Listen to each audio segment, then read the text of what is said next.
Par cette soirée d'hiver, le froid était comme un murmure tranchant qui traversait les épaisseurs du manteau et s'accrochait à la peau, tandis que je me tenais immobile sur le balcon, le regard levé vers le rideau noir et velouté du ciel. Des milliards de points lumineux scintillaient, des diamants froids éparpillés par une main invisible, si lointain que l'esprit humain ne pouvait les appréhender que par des nombres immenses et des équations complexes. Le vent du nord-est glissait entre les doigts, accompagné du bruissement sec des dernières feuilles de la saison, un son terrestre en opposition totale avec le silence éternel de l'espace infini là-haut. Et dans cet instant de quiétude, la question éternelle surgissait, plus forte que jamais, quelqu'un nous observe-t-il en retour ? Existe-t-il une civilisation qui a surmonté les limites physiques auxquelles nous nous accrochons, qui a conquis les distances entre les étoiles et qui se pose peut-être la même question au sujet d'un vague point bleu quelque part dans cette voie lactée ? Cette question n'est pas nouvelle. Elle creuse un sillon profond dans la conscience humaine, mais au cours des dernières années, avec le développement tumultueux de la physique théorique et de l'astronomie observationnelle, elle est passée d'une interrogation romantique et philosophique à un problème scientifique urgent, particulièrement lorsque nous nous aventurons dans le territoire le plus interdit, les voyages plus rapides que la vitesse de la lumière. Revenons en arrière, non pas de millénaires, mais seulement à un après-midi ordinaire à l'Institut d'études avancées de Princeton, vers les années 1950. Imaginez Enrico Fermi, le physicien célèbre doté d'un esprit acéré comme une lame de rasoir, en train de boire la dernière gorgée de son café après le déjeuner. Autour de lui, des collègues, et le tintement des couverts flotte encore dans l'air. Soudain, Fermi rompt la convivialité ambiante avec une question simple mais lourde de sens, où sont-ils tous ? Il ne parlait pas des absents dans la salle à manger, mais des invisibles, des autres intelligences qui se cachent dans des centaines de milliards de galaxies, chacune contenant entre 100 milliards et 400 milliards d'étoiles. Si seulement une petite fraction de ces étoiles possède des planètes aptes à soutenir la vie, et si seulement une infime partie d'entre elles évolue vers des civilisations technologiques, alors l'univers devrait être inondé de leurs signaux. C'est le paradoxe de Fermi, un vide immense entre la prédiction théorique d'une prolifération étendue de la vie et le silence absolu que nous percevons. Ce silence devient encore plus assourdissant lorsque nous considérons la barrière de la vitesse de la lumière, une contrainte à laquelle même les civilisations les plus avancées seraient confrontées, à moins qu'elles ne découvrent une faille. Cette barrière, comme nous le savons, est gravée profondément dans la structure de la réalité, grâce à Albert Einstein. Au début du XXe siècle, avec son travail révolutionnaire sur la théorie de la relativité restreinte, Einstein a redéfini l'espace et le temps. Ils n'étaient plus des concepts absolus et séparés, mais fusionnés en un tout unifié, l'espace-temps, un tapis quadridimensionnel dans lequel tous les événements sont entrelacés. La vitesse de la lumière dans le vide, désignée par c, est d'environ 300 millions de mètres par seconde, plus précisément 297 724 508 mètres par seconde. Selon Einstein, c'est la vitesse ultime. Tout objet doté d'une masse, aussi petite soit-elle, voit sa masse relativiste augmenter à mesure que sa vitesse croît, conformément à la formule célèbre où la masse est proportionnelle au facteur de Lorentz. Lorsque la vitesse approche celle de la lumière, le dénominateur de cette équation tend vers 0, faisant tendre la masse vers l'infini. Pour accélérer un objet massif à la vitesse de la lumière, il faudrait une énergie infinie, ce qui est physiquement impossible. C'est comme essayer de conduire une voiture de course qui, plus elle va vite, nécessite davantage de carburant, jusqu'à exiger toute l'énergie d'une étoile pour avancer d'un millimètre supplémentaire. Il s'agit d'un frein cosmique, une règle qui préserve la stabilité, empêche les interventions instantanées d'un coin de l'univers à l'autre et protège la causalité. Pourtant, si nous ne pouvons pas voyager à travers l'espace plus vite que la lumière, peut-être pouvons-nous voyager avec l'espace lui-même ? Ici germe une étincelle d'espoir, accompagnée de l'excitation intense des scientifiques qui osent rêver au-delà des frontières du connu. Imaginez-vous en l'an 2025, assis dans la cabine d'un vaisseau spatial futuriste, où les écrans montrent que l'espace extérieur ne se déforme pas de manière habituelle lors de l'accélération, mais semble plutôt se plier et se contracter. C'est l'idée de la propulsion alcubierre, proposée par Miguel Alcubierre en l'an 1994, une solution élégante au paradoxe de la vitesse de la lumière dans le cadre de la théorie de la relativité générale. Au lieu de déplacer l'objet à une vitesse supérieure par rapport à l'espace-temps local, cette propulsion crée une bulle de distorsion autour du vaisseau. L'espace devant le vaisseau se contracte, raccourcissant la distance à parcourir, tandis que l'espace derrière s'étend. À l'intérieur de la bulle, l'équipage reste immobile par rapport à son environnement immédiat, ne violant ainsi aucune loi locale d'Einstein. Il surfe sur la déformation de la structure universelle elle-même. Cela évoque l'image d'un surfeur sur l'océan. Le surfeur ne se déplace pas plus vite que le courant de l'eau, mais exploite le déplacement de la surface de l'eau pour couvrir de vastes distances. En l'an 2025, les discussions sur la propulsion alcubière ont évolué de la pure théorie vers des modèles de simulation plus détaillés. Des recherches au Centre pour l'étude avancée de l'espace au California Institute of Technology, dirigées par des physiciens comme Elias Most, se sont concentrées sur la minimisation des exigences énergétiques initialement énormes.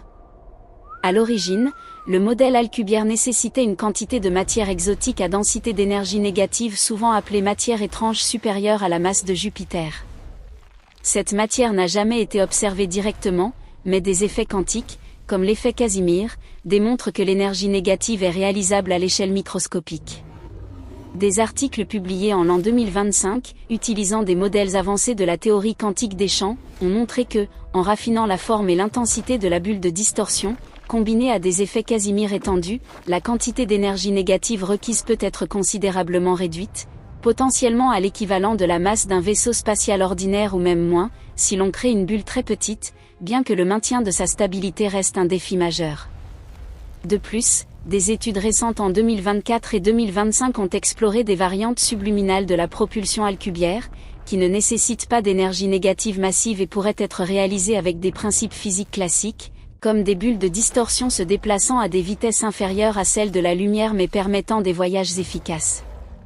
Une recherche publiée en 2024 par des scientifiques de l'Université de l'Alabama à Huntsville a démontré pour la première fois qu'une propulsion à distorsion subluminale est possible sans énergie exotique, en s'appuyant sur des configurations de champs gravitationnels modifiés.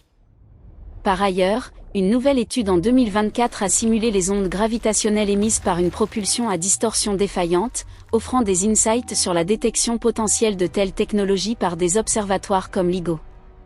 Ces avancées ont ravivé l'enthousiasme, transformant le rêve de voyage supraluminique d'une illusion lointaine en un objectif techniquement atteignable dans quelques siècles, pourvu que la physique quantique révèle davantage de ses secrets. Une idée émergente, comme le Davis Drive, proposé en 2025, combine la dynamique du plasma hypersonique avec la manipulation des champs de distorsion, ouvrant la voie à des propulsions subluminales adaptées à l'atmosphère terrestre ou aux voyages interstellaires lents mais stables. Outre la propulsion à distorsion, une autre échappatoire à la limite de la vitesse de la lumière réside profondément dans les équations d'Einstein-Rosen, les trous de verre, ou ponts Einstein-Rosen. Ce sont des tunnels hypothétiques reliant deux points distincts dans l'espace-temps, formant un raccourci à travers l'univers. Imaginez-vous devant une grande toile représentant l'espace. Pour aller du point A au point B, vous devez voyager le long de la toile. Un trou de verre, cependant, consiste à plier la toile et à y percer une aiguille, créant un pont instantané. Des physiciens comme Avi Loeb de l'université Harvard ont répété que, bien que les trous de verre naturels soient extrêmement instables et puissent s'effondrer immédiatement, une civilisation suffisamment avancée pourrait les stabiliser. La stabilisation d'un trou de verre nécessite une grande quantité de matière exotique à pression négative pour contrer la force attractive qui tend à le fermer.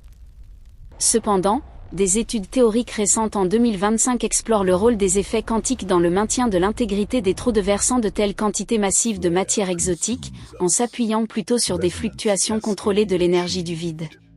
Des recherches publiées en 2024 et 2025 ont revisité l'analyse de la stabilité des trous de verre euclidiens, suggérant que des perturbations dans des cadres Einstein-Maxwell fantômes pourraient permettre des trous de verre chargés et réguliers. Une étude en 2025 a même proposé que des trous de verre magnétiques dans un espace-temps Panty-de-Sitter pourraient servir de semence pour l'inflation de Higgs, reliant la cosmologie à la physique des trous de verre.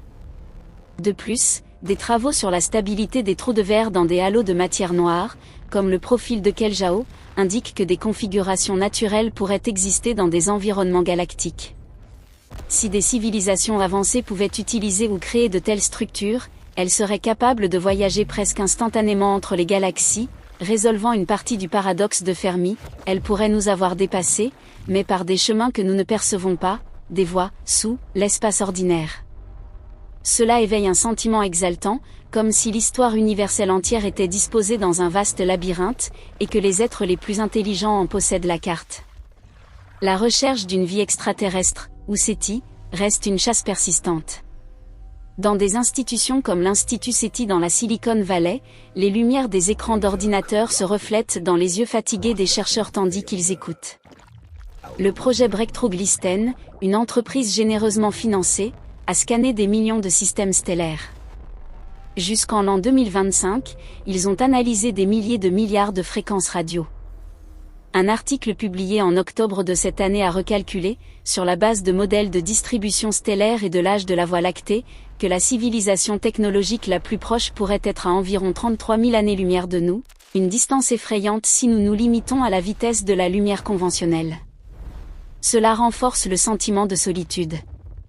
Pourtant, si elles peuvent voyager plus vite que la lumière, cette distance devient insignifiante. Une équipe de recherche supplémentaire, dont les résultats ont été publiés en novembre 2025, recherche des signatures de chaleur résiduelles, une radiation thermique inexpliquée émanant de mégastructures de civilisation de type 2 ou 3 sur l'échelle de Kardashev, comme des structures de Dyson autour de leurs étoiles. Ils scrutent les anomalies dans le spectre infrarouge d'étoiles distantes, dans l'espoir de capturer la chaleur émise par une usine cosmique. Cette quête est un acte de foi, soutenu par les mathématiques, un pari que la vie intelligente, si elle existe, doit laisser des traces de chaleur. En 2025, des avancées majeures ont été annoncées, comme un système d'intelligence artificielle révolutionnaire développé en partenariat avec Nvidia, qui accélère la détection de signaux de 600 fois, permettant non seulement de trouver des signaux connus plus rapidement, mais aussi de découvrir de nouvelles morphologies de signaux. Le projet cosmique de l'Institut SETI, utilisant le Very Large Array Carl G. Jansky, débloque de nouveaux mystères de l'univers avec une technologie de pointe, élargissant la recherche à des technosignatures variées au-delà des signaux radio traditionnels. Des études en 2025 ont ravivé la recherche de signaux à haute énergie, comme des neutrinos ou des rayons gamma, potentiellement utilisés par des civilisations avancées pour communiquer sur de vastes distances. Revenons au paradoxe de Fermi. Si les voyages supraluminiques sont réalisables, pourquoi n'y a-t-il pas de sondes, pas de signaux clairs?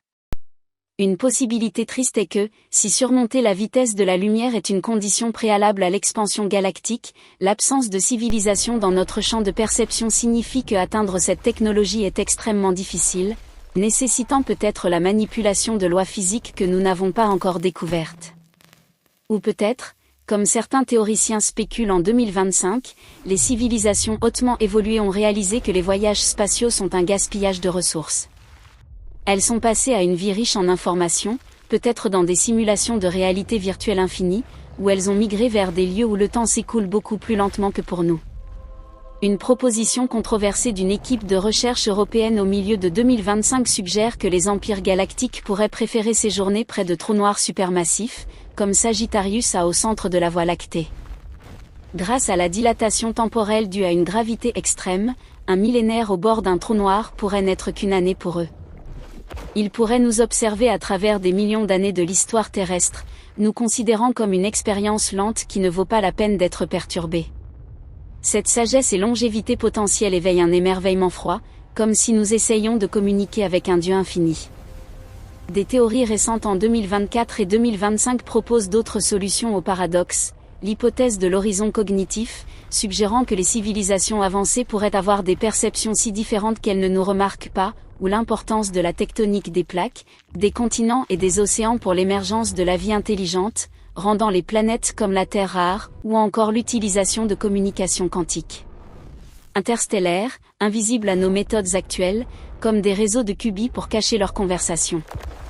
Les débats animés à ce sujet ne se limitent pas aux laboratoires académiques. Sur les forums scientifiques et les réseaux sociaux, comme X, en l'an 2025, les discussions font rage. Le physicien théorique Peter Hague a publié une analyse approfondie, arguant que même si les voyages supraluminiques sont théoriquement réalisables, les coûts énergétiques et l'instabilité causale pourraient créer une barrière évolutive, efficace, dissuadant la plupart des civilisations de les utiliser. De l'autre côté, Ashton Forbes, un chercheur sur les impacts sociétaux des technologies avancées, a exprimé des préoccupations plus profondes.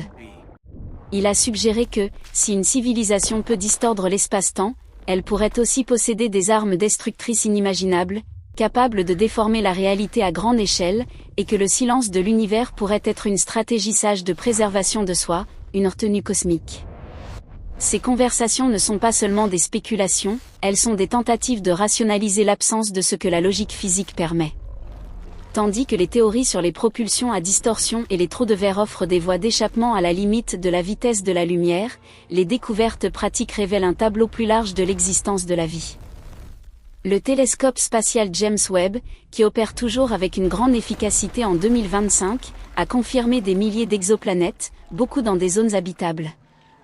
Des analyses spectrales des atmosphères par le télescope ont détecté des traces de vapeur d'eau, de méthane et même d'oxygène sur des planètes comme 702c, un exoplanète plus grand que la Terre.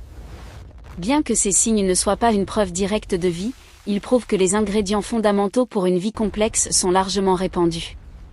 En 2025, de nouvelles évidences ont émergé, comme la confirmation d'une planète géante orbitant autour d'une étoile jumelle solaire la plus proche, ou l'observation d'une planète, super puff, comme WASP-107b perdant son atmosphère en temps réel, avec un panache d'hélium s'évaporant, aidant à comprendre la formation des planètes géantes. De plus, des découvertes montrent que des exoplanètes solitaires géantes peuvent former leurs propres compagnons planétaires sans étoile parentale, élargissant notre compréhension des systèmes planétaires.